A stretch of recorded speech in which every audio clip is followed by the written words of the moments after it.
Thank you, April. Well, you've been hearing from the city mice, and now you're going to hear from the country mouse. Cane Creek is a gentle pastoral waterway that snakes its way approximately 15 miles along the border between present-day Alamance and Chatham counties in central North Carolina. It meanders eastwards towards the swiftly flowing Haw River, part of the Cape Fear River basin that empties into the Atlantic Ocean at the port of Wilmington. By the middle of the 18th century, John Carteret, 2nd Earl Granville, began offering tracts of land from his vast Carolina holdings at bargain prices, enticing new inhabitants of varied ethnic and religious backgrounds to settle in the state. The land on Cane Creek and its tributaries, known as the Cane Creek Settlement, was purchased largely by Pennsylvania Quakers, who requested their own meeting in 1751. And here is the direct quote that is requesting it from the meeting in eastern North Carolina, which is where the earliest Quakers were from. And possibly the meeting house looked like this. That's very questionable, but some people think it did. Most of the 30 families that belonged to the Cane Creek meeting were widely scattered, and like almost all of the region's early settlers, they lived in small, windowless log cabins, probably very similar to this circa 1780 home of meeting members John and Rachel Allen.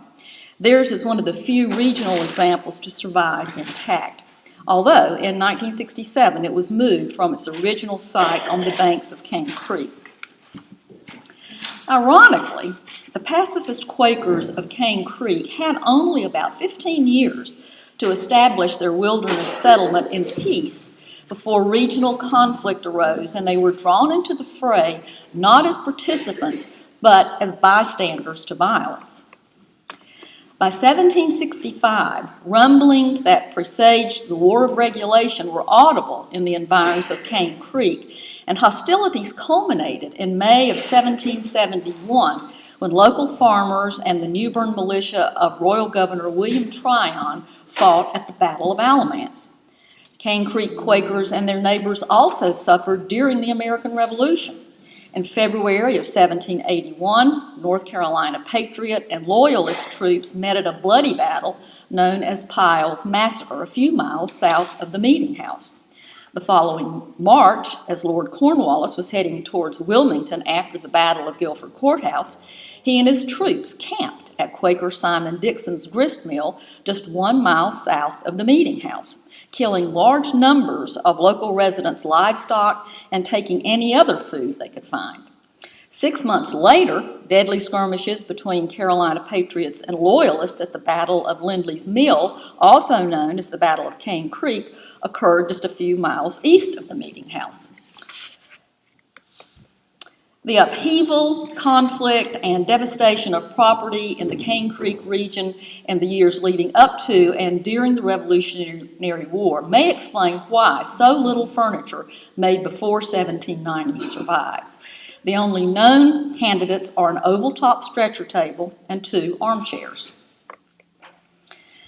The most distinctive feature of the table is its maker's use of wooden pins to secure all the components, including the drawer supports and the drawer bottoms, and you've got arrows there, you can see them.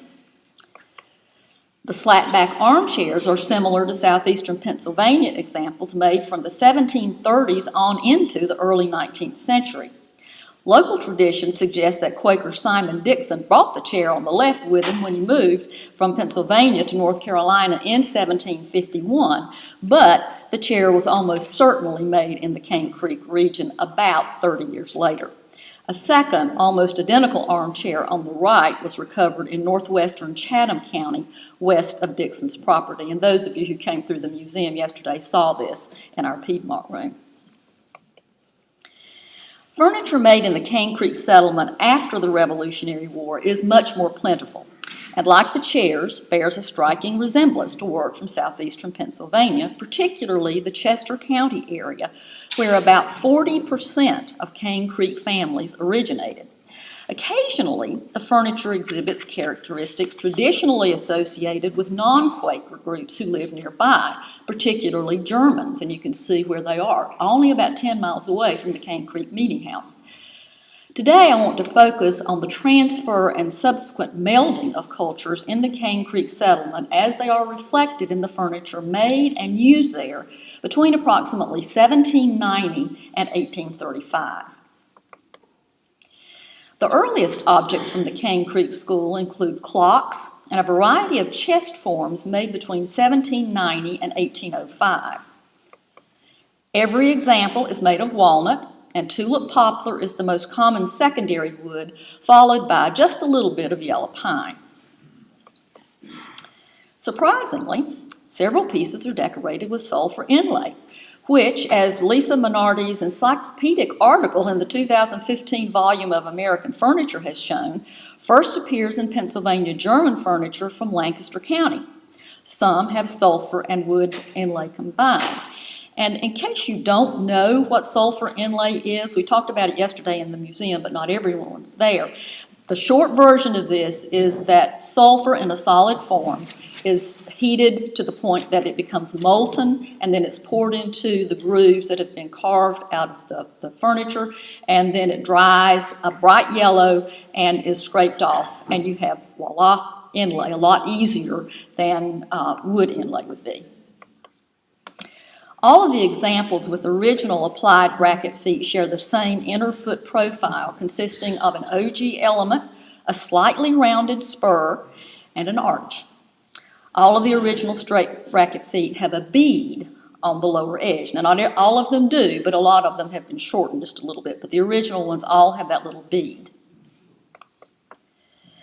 The earliest dated piece in the Cane Creek School is a 1790 tall case clock, one of 3 extant clocks likely made in the same shop. It exhibits the single most distinguishing characteristic of these locally made cases: scroll moldings with very shallow cyma curves and concave volutes. A fluted plinth block surmounted by a finial separates the volutes, but there is no evidence of plinths for the corner finials. Unlike other clock cases in the group, this example has an unusually tall hood, suggesting that it was designed to house an elaborate movement similar to the German one that is currently installed. Wide, light wood inlay outlines the rectangular waist door and creates a diamond enclosure for a small sulfur inlaid star and the original owner's initials, JJ. The maker also used sulfur to inlay the 1790 date directly below. Although the identity of JJ is unknown, the clock was once owned by John George Hanner, who lived in northwestern Chatham County, approximately 12 miles south of Cane Creek. Judge Walter D. Seiler, a local historian, purchased the clock for $40 at Hanner's estate sale in 1916. The names and life dates of Hanner's parents exclude them as being original owners, and no known ancestors in the family had the initials JJ. But regardless of who its original owner was, the clock made an impression on early viewers.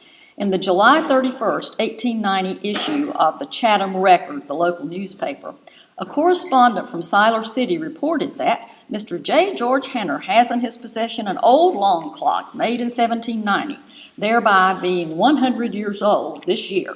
It is quite wonderful in mechanism and will be a great curiosity at the World's Fair in 1892, there being only 2 or 3 of that make in existence. Well, I'm not sure that's true. Whether the clock was actually exhibited in Chicago in 1892 is unknown, but this brief newspaper description indicates that the clock was considered a novelty in the region over 125 years ago.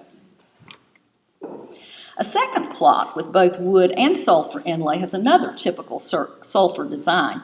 Inlays separated by a 5-pointed star, initials separated by a 5-pointed star, a date, and narrow bands forming rectangles that separate the numbers and letters, all enclosed in a rectangle with astragal ends. Its scroll moldings are identical to those on the 1790 clock, but directly beneath them are a combination of closely spaced wooden pins and inlaid dots, along with a light wood astragal bead that follow the shape of the hood door and continue across the frieze and around each side. Although now missing, the clock had finials above the plinth on each side of the pediment. The most distinctive feature of this piece is its pseudo-cabriole front legs, which terminate in small claw and ball feet and are decorated with stylized leaves that emanate from small, tightly wound volutes. The back legs are more akin to OG feet, and that's being kind. They really look kind of like stumps in the back. Of all the objects from this school, this clock is the most ambitious in design. It has no history, but the LH initials and the 1799 date make Louis Hornaday a likely candidate to have been its original owner. He was a very prominent resident in the Cane Creek community and could easily have afforded an expensive tall case clock like this example. And I've looked through the entire 1800 census, and really he is the only candidate who would be a possible owner for this. Very few people had the initials LH, and none of them had enough money to have commissioned this clock. The third tall case clock has no sulfur or wood inlay, but its considerable height, very pleasing proportions, arched paneled waist door, and scalloped base panel make it one of the most aesthetically successful objects in the early group.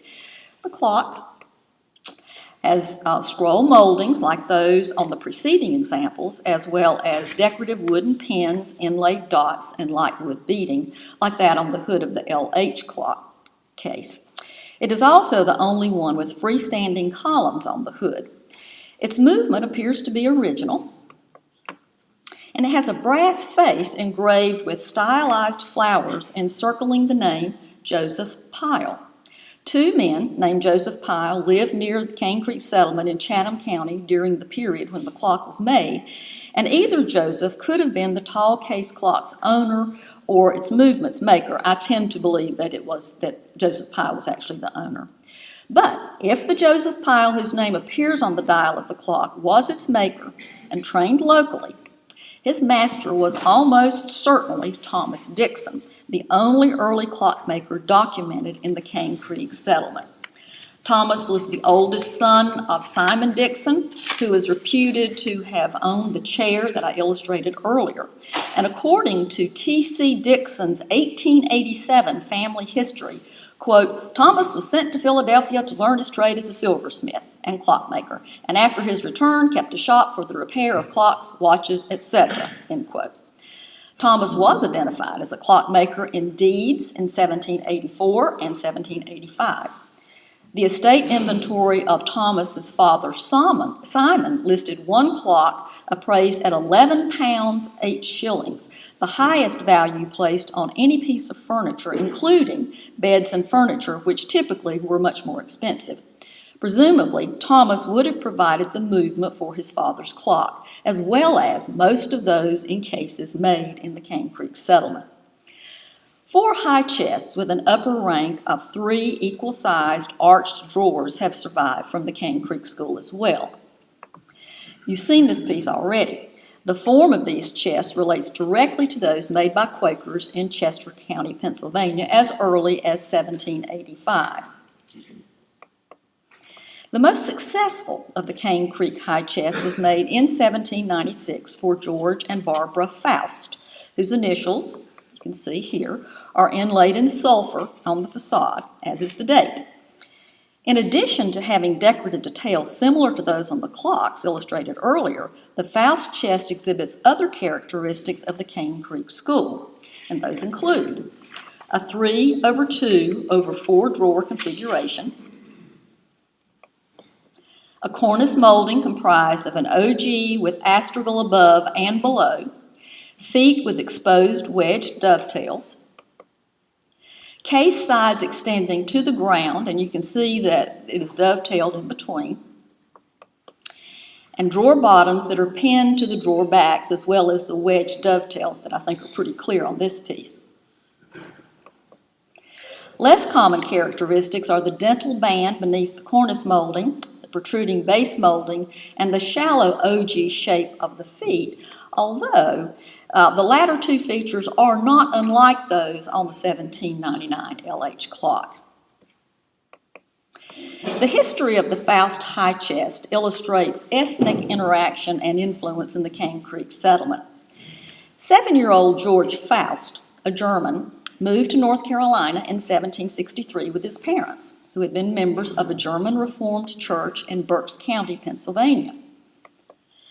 That year, George's father, John, bought property on the waters of Cane Creek in the heart of the Quaker community. When John Faust made his will in 1786, his witnesses were members of Cane Creek meeting, brothers Joseph and Samuel Stout. When John Faust deeded his Cane Creek property to his youngest sons, Peter and Daniel, a month before he died in 1789, the witnesses, John Marshall and James Neal, were also members of Cane Creek meeting. Considering his parents' interaction with members of the Quaker community, one can assume that young George followed suit as a child and as an adult. In September of 1778, George bought his first piece of property, 300 acres lying on both sides of Wells Creek, bounded on the south by the land of Joseph Wells. Wells Creek was a tributary of Cane Creek, presumably named for Joseph Wells, one of the earliest Quakers to settle in the area. The following month, George married Barbara Kivett, whose parents lived in a German community about 15 miles southwest in Randolph County, and the newly married couple began their lives as residents of the Cane Creek settlement. George and Barbara raised 9 children and prospered. He was a blacksmith and a very successful farmer. By 1830, George owned thousands of acres as well as 23 slaves, a very large number for a resident of backcountry North Carolina. Despite the fact that he and his family lived in the heart of a Quaker community, they routinely traveled 10 miles north to worship at Stoner's German Reformed Church, which his father John had helped found. The couple possibly moved later in life. Nearly all of the property that George purchased after 1786 was north of the Cane Creek settlement, closer to the Germans who were living along Alamance Creek. As slave owners, he and Barbara may have become uncomfortable living among the abolitionist Quakers. We can't know that for a fact. If they did move, however, they apparently maintained contact with the members of Cane Creek settlement and continued to do business there. George was listed as a buyer at local sales during the late 18th century, and he and his wife evidently commissioned a member of the Cane Creek community to make their high chest in 1796. Quakers Joshua and Ruth Hadley commissioned a similar high chest with the sulfur inlaid initials J.H. The chest does not have a date or dental course in its cornice, and its straight bracket feet and base molding are more traditional. However, the cyma and cusp shape of the inner profile of the feet is essentially the same as that on the OG feet of the Faust chest. Joshua Hadley was born in Newcastle County, Pennsylvania, and came to the Cane Creek settlement with his family from New Garden monthly meeting in Chester County, Pennsylvania, in 1756. He and his wife had 13 children who were recorded in the minutes of Cane Creek monthly meeting. Joshua's properties were located a few miles south of Cane Creek Meeting House in Chatham County, and he appears to have become a successful farmer. Joshua married twice after Ruth's death in 1798, but the high chest was probably made while she was alive. According to Anna Loyce Dixon, a local Cane Creek historian, the piece descended directly to her husband, James Thomas Dixon, a great-great-grandson of the Joshua Hadley whose initials are on this chest. 2 other high chests with arched upper drawers are known, but neither has a history. The first is nearly identical in form to the Hadley chest, but its central upper drawer is decorated solely with sulfur inlay date 1802, and all of its other drawers are outlined with lightwood stringing, and you can see it poking up a little bit on the 2 drawers beneath. The other high chest has a simpler cornice molding and inlay, no inlay at all. This example is one of two high chests with rectangular upper drawers that are also part of the early Cane Creek group, so they didn't all have the arched drawers. Like their counterparts in southeastern Pennsylvania, cabinet makers in the Cane Creek community made miniature chests, which were most likely for children. Two virtually identical examples are known. I'm just going to show you this one.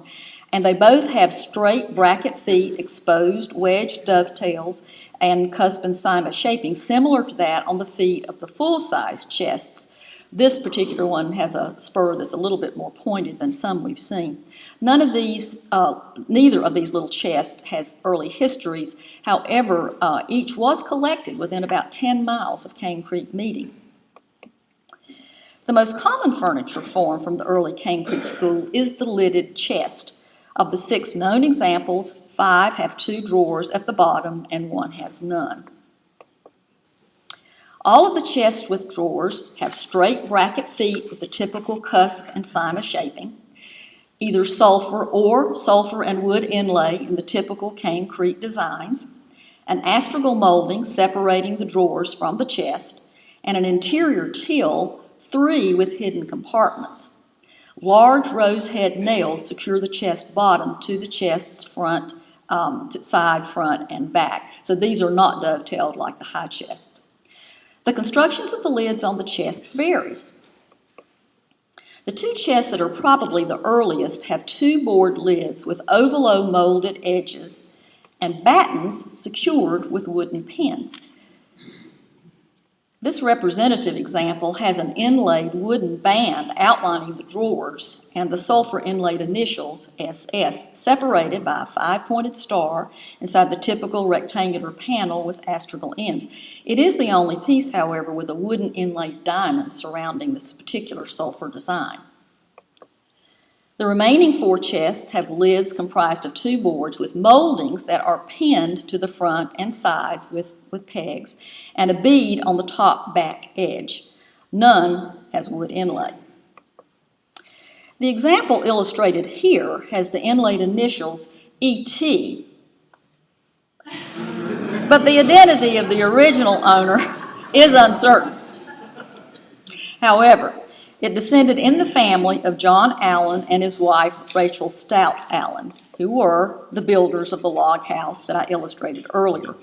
John came to North Carolina with his family around 1762 from New Garden Monthly Meeting in Chester County, Pennsylvania, and in that year joined the Cane Creek meeting. In 1779, he married Rachel Stout, who had moved with her family from York County, Pennsylvania, also in 1762.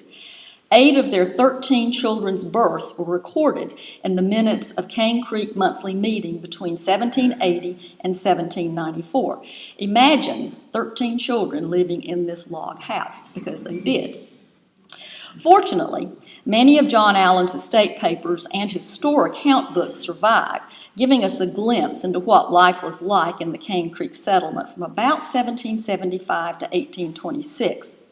John appears to have operated a small store from the shed addition of his home and provided a variety of services for his neighbors, including making doors, laying floors, sawing and riving boards, mending stills, so there was apparently some drinking going on, and making a small amount of furniture, including coffins and cradles. He also was a schoolmaster for many of the children in the region. In addition, being a wife and a mother, Rachel appears to have acted as the local physician, dispensing a variety of medicines for various ailments. When John died in 1826, 2 chists, C-H-I-S-T-S, were listed as having been willed to Rachel, but whether the ET chest was one of them is uncertain. The only known family member with the initials ET was Elizabeth Thomas, who was the wife of Rachel's uncle, Samuel Stout. Even though Uncle Samuel lived about 15 miles southwest in Randolph County and does not appear in the Quaker records, John Allen was an executor of his will, so the 2 families must have been fairly close. The letters TH in script, written with what appears to be the original brown stain, are on the side of one drawer of the chest, and it is possible that they refer to the surname Thomas and are shop inscriptions used to identify Thomas family ownership. When the Allens acquired the chest is not known with any certainty, but when Miss Beulah Allen, the great-great-granddaughter of John and Rachel Allen, donated the E.T. chest to the Allen House Museum in 1965, that is when it was moved and opened at Alamance Battleground, she maintained that it was original to the house. A nearly identical chest is marked AH, and delicate lines from which nearly all of the sulfur is missing frame the initials. Those lines were probably cut with a chisel, a knife, or a marking gauge and are unusually shallow for sulfur inlaid work. Obviously, that's why it fell out. But they do appear on several pieces in the Cane Creek group. The AH chest was collected about 15 miles southwest of Cane Creek Meeting. It has a history of ownership in the Hadley family, but its original owner and line of descent at this point are not known. Another closely related chest also has fine sulfur inlaid lines framing the initials AW and the date 1800. My research into this group suggests that the craftsmen most likely to have made the early Cane Creek group are Joseph Wells and male members of his immediate family. Wells owned a sawmill located approximately 1 mile west of Cane Creek Meeting House, and his 1804 estate inventory listed one glue pot, that one thing we look for in the MESDA Research Center to indicate that we're looking at a cabinet maker, a workbench, and then the one thing that made me fall off my chair when I found it, case of drawers, part made, and joiner's tools, including 17 planes and a turning lathe. Wells also had more furniture than typically found in the inventories of other Cane Creek residents. He owned a desk, 2 chests of drawers, 4 chests. I never find inventories with 4 chests in them. An oval table, a looking glass, a knife box, box and bottles, 1 armchair, 7 side chairs, and the greatest thing of all, an 8-day clock valued at £7, 10 shillings, and 7 pence, an unusually high amount. Joseph Wells was born in Chester County, Pennsylvania, but was a member of the Cane Creek settlement by 1750 when he and his new wife, Charity Carrington, arrived. They were charter members of Cane Creek Meeting when it was established in 1751, and they appear in the meeting minutes until their deaths. Over the next 50 years, Joseph and Charity acquired hundreds of acres along Cane Creek and its tributaries. One of those tracts was purchased in 1799 from Thomas Dixon, the clockmaker. The couple raised 5 daughters and 6 sons. Documentary evidence suggests that their sons Jesse and William were also woodworkers. When Jesse died in 1794, his estate inventory included sundry joiner tools, a table frame, and a workbench. In his will, Father Joseph left his son William Wells all my tracts of land on both sides of the Cane Creek and my part of the sawmill and watercourses. In addition, at his father's estate sale, William purchased more of his father's woodworking tools than any other person. Joseph's sons John, Nathan, and Isaac, and his son-in-law, James McDaniel, also purchased enough tools to suggest that they, too, were probably involved in the family woodworking business. And all their property is right next to one another north of Cane Creek. The Wells family's connections to owners of the furniture in the Cane Creek group support the theory that Joseph and his sons were the principal makers. The first piece of property, George Faust, the owner of the GF and BF chest, bought in 1778 was contiguous to Joseph Wells's property, leading one to assume that Joseph, his wife, and all those children, and the Fausts and all their children raised their families in the same neighborhood. George Faust's youngest brothers, Peter and Daniel, were also acquainted with Wells, and they purchased items from his estate sale when he died in 1804. Joshua and Ruth Hadley, the owners of the J.H. High Chest, were also early members of Cane Creek Meeting, as I mentioned, along with Joseph and Charity Wells, and they only lived about 3 miles from them. John and Rachel Allen, owners of the E.T. chest, attended Cane Creek monthly meeting during the same period, and they lived less than 2 miles from the Wells family. In 1781, John Allen sold to Joseph Wells 2½ bushels of rye and credited him for 170 feet of oak boards and 150 feet of poplar. Given the limited number of furniture makers in the area, no other members of Cane Creek settlement emerge as better candidates for the makers of this early furniture than Joseph Wells and the male members of his family. 2 high chests and a dish dresser represent the work of a related but slightly later shop tradition. None of these objects has sulfur inlay, but they do retain certain characteristics of the earlier pieces.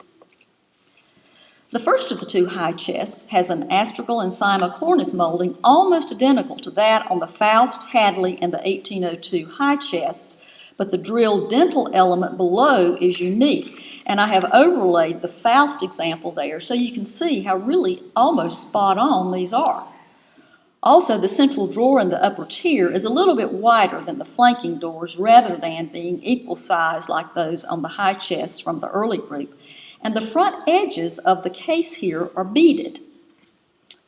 Another significant departure can be noted in the shape of the feet. That is the big difference. Those on this chest of drawers are more slender than the feet from the early group, and they have an unusually wide arch that descends into a straight pointed cusp. This one has been tipped, but there are enough in this group for me to know that originally that was a straight pointed cusp. The second high chest has 3 arched upper drawers, but again, the middle one is slightly wider than the drawers on either side. Its unusually robust cornice molding is comprised of an astragal, a series of fillets, a cove, and another series of fillets above a frieze with a dental and dot inlay. The latter element echoes the drilled dental frieze on the preceding high chest. The chest also has a molded bead on the front edge of the case, and the feet differ from the one I just showed you earlier in having inlaid stringing at the bottom. But I think that is important because the stringing is reminiscent of that molded bead on the straight bracket feet in the early group. The dish dresser is the only extant example of that form from the Cane Creek area, but local inventories occasionally did list such objects, and one actually mentions a pair of dressers. A significant connection between the dish dresser and the furniture from the early group is the use of decorative wooden pins, which accentuate the vine and husk inlay on the cornice frieze. The cornice relates most closely to that on the preceding high chest, particularly in its use of large astragal and cove elements as well as filleted bands. These are really quite similar. The feet on the dresser have a wide arch and exposed or placed cusps, which probably originally resembled the straighter examples like the one you see on the left. Another group of furniture from the Cane Creek area also has bracket feet with wide arches and variations of the straight pointed cusp. Among the known examples are a chest with 2 drawers and several high chests. The feet of the chest illustrated here have unusually narrow cusps that really point straight down.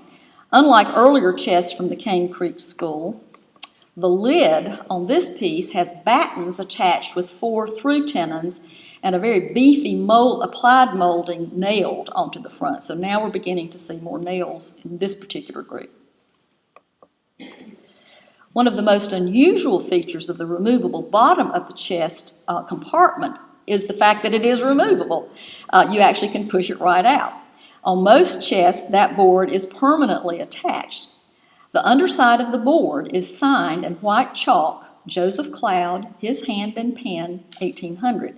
2 drawer sides are also signed in white chalk, but with the name Jeremiah Pigott.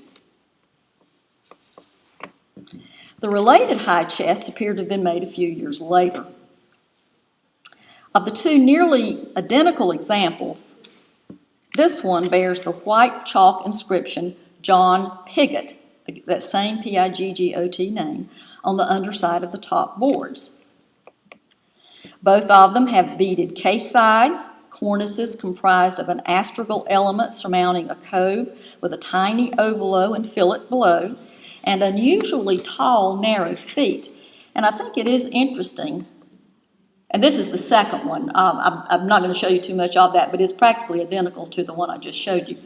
But I think it is interesting to look at one more. This is a third one that has even taller feet and an additional cornice element, which is a wavy molding that comes to a point in the center. So here are three really almost identical, and when you start looking at the feet of this group, you see how related they really are. 5 tall case clocks with scroll moldings and a central plinth block related to those from the early Cane Creek group might also be products of this later shop. The clock illustrated here is typical. Other than its pediment, which is very reminiscent of those 3 clocks I showed you earlier, the most distinctive detail of the clock case is its foot. It's an applied bracket with 2 rounded spurs, and this may certainly be an additional foot profile that was used in the shop. Another of the 5 clocks directly descended in the family of John and Rachel Allen, owners of the E.T. chest, and you can see it inside the house as it is in the museum today.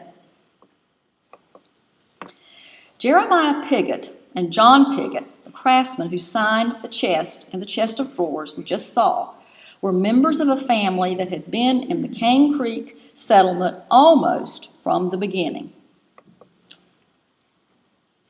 Siblings: William, Jeremiah, Benjamin, and Marjorie Pigott came from Cecil County, Maryland, where they had been members of East Nottingham Monthly Meeting.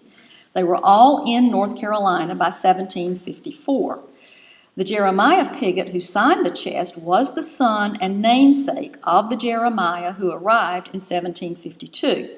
When Jeremiah Jr. died, his estate inventory included 37 planes, a set of turning tools, that glue pot that we always look for, a workbench, walnut plank, 1 set of table legs, and 1 clock case timber, among other cabinet making related items. Jeremiah Jr. almost assuredly served his apprenticeship in the Cane Creek community. By the time he was 5 years old, both his mother and father had died, and his father's will requested that his executors, quote, bind out my sons to trade if it can be come at among friends, end quote. Of course, he's talking about fellow Quakers. Joseph Wells and his sons are the craftsmen most likely to have trained Jeremiah Pigott. Wells and Jeremiah Pigott Sr., the father, were both early members of Cane Creek Meeting, and in 1764 the 2 men served as fellow executors of the estate of Quaker Joel Brooks, who was requesting their aid in freeing a slave that he actually owned. Jeremiah Pigott Jr. purchased sundry joiner's tools and a table frame at the 1794 estate sale of Joseph Wells Jr.'s son, Jesse. All of the other folks who were buying at that sale were sons and sons-in-law of Joseph Wells. Jeremiah Jr. would have been 21 in 1794, close to completing his apprenticeship and probably working as a journeyman in the Wells shop. In 1800, Jeremiah Jr. married Sarah Hadley, whose parents, Joshua and Ruth, owned the J.H. High Chest. Jeremiah Jr. was listed as a resident of Chatham County by 1800 in the census, and by that time was 28 years old and probably operating his own cabinet-making establishment with his apprentice, Joseph Cloud, who signed the chest along with his master. 4 years later, Jeremiah Jr. purchased 1 plane, 6 files, and some plank at Joseph Wells's estate sale. So they clearly were interacting with one another.